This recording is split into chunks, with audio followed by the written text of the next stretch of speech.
Hey, amazing writers! Welcome back to our writing lesson for today. I am so excited to be here with you to work on our writing lesson for today.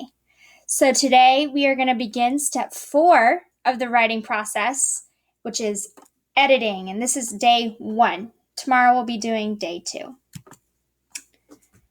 So, let's just review where we are on our writing process.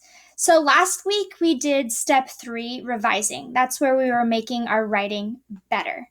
This week we are going to be on step 4. We are on step 4 of the writing process, which is editing.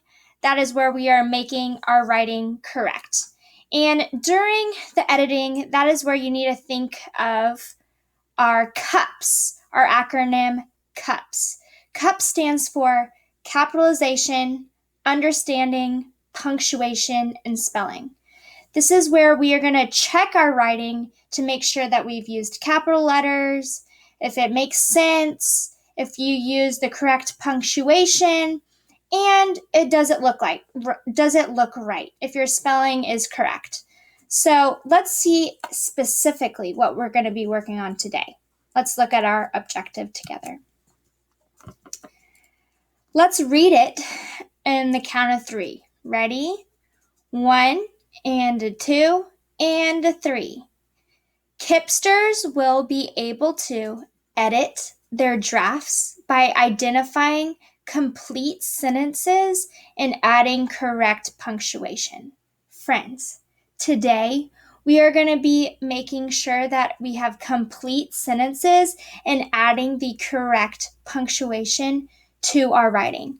We're specifically going to be focusing on the U and the P of our acronym CUPS. So we're going to say, does this make sense? Does our sentence make sense?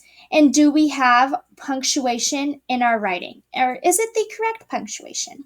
So let's begin by looking at our criteria for success. For our criteria for success, this is what we are going to be using today to make sure that we are 100% in following the directions. So the very first step for our criteria for success is we need to find our draft. We need to find our draft. Several friends have wrote it in their writer's notebooks, so let's get that. We need to get our writer's notebooks, and also we need 2 different markers or highlighters. 2 different markers or highlighters. So that is step 1, to find your draft, and 2 different colored markers or highlighters. The second step is you're going to underline the beginning of the sentence to a punctuation mark with the first color. So you're going to underline the beginning of the sentence to the punctuation mark with your first color. Step 3 is to underline the next sentence to the punctuation mark with the second color.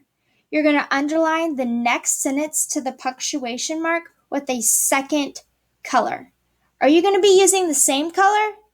No, friends, you're going to use a different color. Step 4 is where you're going to continue to switch the colors until you reach the end of your draft. You're going to keep switching the colors until you reach the end of your draft. Step 5.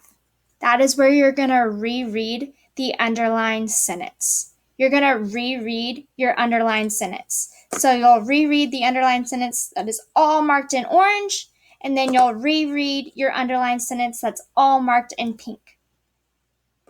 Step 6. This is where you're going to add a punctuation mark if there is more than one thought. You're going to add a punctuation mark if there is more than one thought. So these are our criteria for success for editing. We are going to be using these today in our writing. In the next video, I'm going to be modeling using the criteria for success in my writing.